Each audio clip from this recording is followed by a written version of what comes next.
Donc, j'inviterai Alexandra du réseau d'aide aux personnes seules et itinérantes de Montréal, du RAPSIM, à nous en dire plus justement sur l'impact qu'ont les discours médiatiques sur les personnes en situation de vulnérabilité.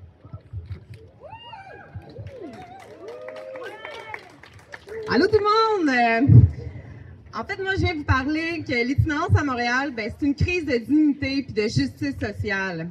À Montréal, la crise de l'itinérance, c'est un enjeu qui est incontournable, qui doit être pris au sérieux par les différents paliers gouvernementaux.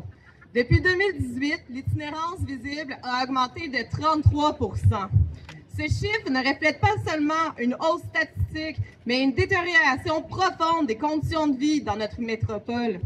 Derrière chaque tente, chaque banc occupé, chaque regard fuyant dans le métro, il y a une personne, une histoire, une dignité qui est mise à l'épreuve.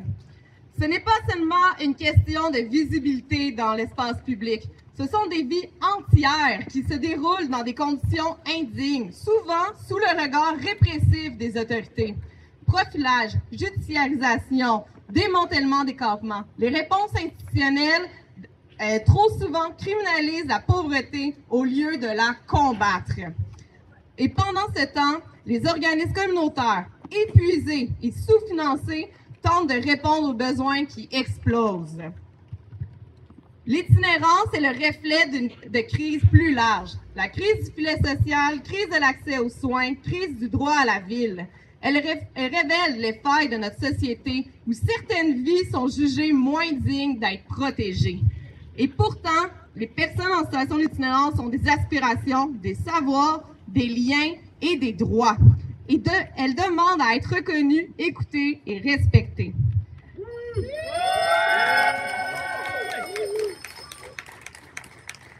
Face à cette réalité, nous ne pouvons plus nous contenter de mesures ponctuelles ou de gestion de crise. L'itinérance n'est pas une fatalité. C'est le résultat de choix politiques, de priorités budgétaires, de visions qui est trop souvent exclut les plus vulnérables. Et dans cette exclusion, c'est toute notre société qui vacille. Car quand la dignité d'un seul est bafouée, c'est la dignité de tous qui est en jeu. Nous devons agir, non pas par charité, mais par justice, en investissant massivement dans les conditions de vie de tous et toutes, pour que personne ne reste dans l'indifférence.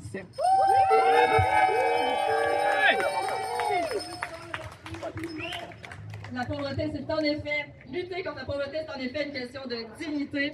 On l'a dit, on traverse plusieurs crises présentement. Il y en a une aussi qui est importante dans le contexte électoral, les médiatiques et politiques. Entre un c'est pas très clair, candidat municipal qui se met à parler de culture, de l'itinérance, et un politicien qui fait un appel plus grand à la loi et à l'ordre pour régler les différentes crises. Force est de constater que le discours, il a besoin de changer et les solutions également. Parce que les conséquences de tout ça, c'est maintenant que les personnes en situation de pauvreté les vivent. On ne peut plus attendre. Changer un discours, ça se fait pas seul. Je passe donc le micro à Daniel Lambert de l'Association de défense des droits sociaux de la région Québec Métro et à Aline Fazazi de l'Organisation populaire des droits sociaux. Bonjour tout le monde, je m'appelle Lynn, je travaille à l'Organisation populaire des droits sociaux. Excusez mes petits yeux, c'est le soleil. Je travaille dans un groupe d'aide aux personnes à cité sociale, puis je me suis fait arrêter avec 7 autres militantes salariées lors d'une occupation organisée par le Front commun des personnes à cité sociale. C'était le 13 novembre dernier au cabinet de la ministre de la Solidarité sociale, Chantal Rouleau. Bouh! On dénonçait la réforme récente de l'aide sociale qui ne permet toujours pas de remplir les besoins essentiels des gens et on réclamait un débat ouvert sur la pauvreté, un débat public sur la pauvreté. À noter, par contre, on était uniquement des personnes salariées à l'occupation, puis on se demandait pourquoi.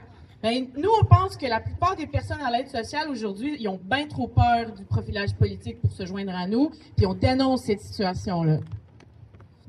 Pendant notre arrestation, il y a une personne qui s'est fait menotter sans raison, puis on s'est fait mettre dans des camions pendant des heures sans connaître nos chefs d'accusation. Plusieurs mois plus tard, on nous envoie par huissier des convocations à aller prendre des photos, prendre nos empreintes dans un poste de police.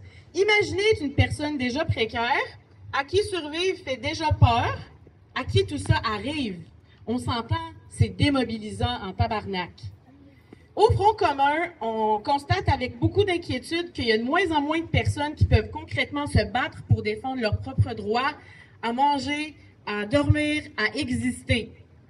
Le cœur des groupes de défense de droits sociaux, c'est pourtant qu'ils sont par et pour les personnes, qui sont par et pour les personnes assistées sociales dans notre cas. Comment on peut faire pour militer puis se faire entendre dans l'espace public s'il y a une peur réelle de la criminalisation, surtout quand on est déjà une personne marginalisée puis qu'on souffre de la pauvreté au quotidien?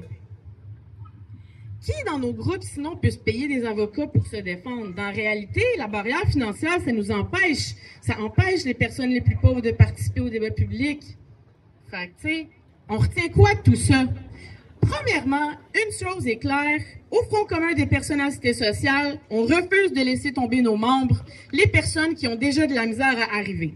On refuse de se décourager et on va se battre encore contre la pauvreté et la répression parce que notre mouvement doit reposer sur nos membres et leur capacité d'exercer leurs droits et de se mobiliser.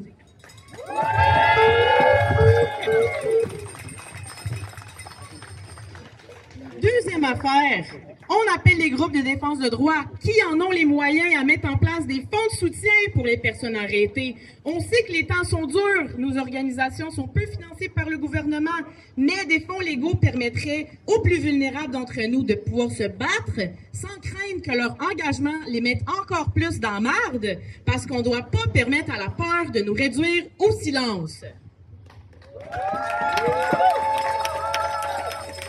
Finalement, on exige un débat public sur la pauvreté immédiatement. Merci. Je passe la parole à ma camarade Danielle. Allô, moi c'est Danielle, je travaille à l'Association pour la défense des droits sociaux Québec métropolitain, un groupe de défense des personnes assistées sociales. Et je fais partie aussi des personnes qui ont été arrêtées le 13 novembre dernier. On nous porte des accusations criminelles. Selon la loi, on a enfreint les règles. On aurait détérioré un bien, on aurait bloqué un accès public. On parle de justice sociale, là, on parle de pauvreté. Tant qu'à être accusé de méfaits, on peut-tu parler des méfaits causés par la pauvreté? On peut-tu parler des méfaits puis du rôle très actif du gouvernement à maintenir les personnes dans des situations insoutenables? On peut-tu parler des véritables responsables de méfaits publics? Le gouvernement, dans son obsession à ne pas vouloir agir pour éliminer la pauvreté, joue dans la cour des grands privilégiés. En détériorant leurs conditions de vie, en maintenant les personnes les plus pauvres dans des situations de détresse, en les tirant littéralement vers l'itinérance et en leur bloquant l'accès à un revenu décent. On a un devoir d'agir.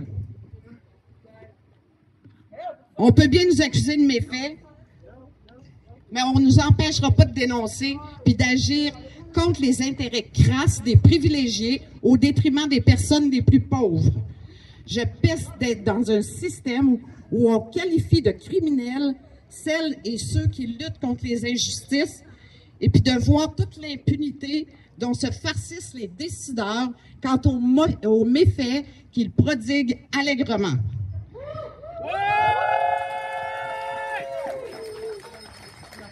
Est-ce que les récentes annonces de coupure des prestations à l'aide sociale pour les personnes ayant un statut de demandeur d'asile vont nous calmer? Non. Est-ce que l'entrée en vigueur des reculs importants pour les personnes qui ont des contraintes temporaires à l'aide sociale vont nous calmer? Non. Pas tellement, hein?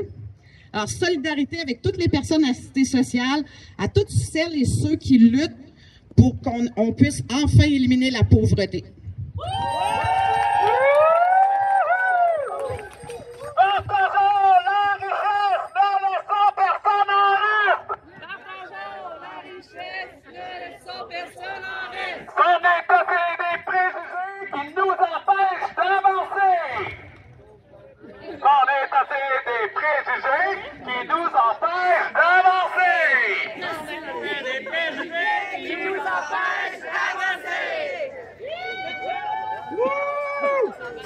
Ouais,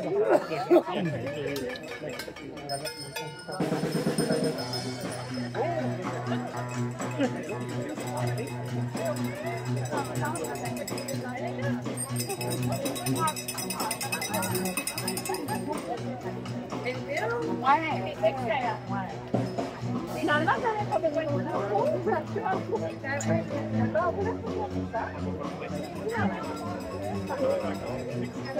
c'est vrai? C'est vrai?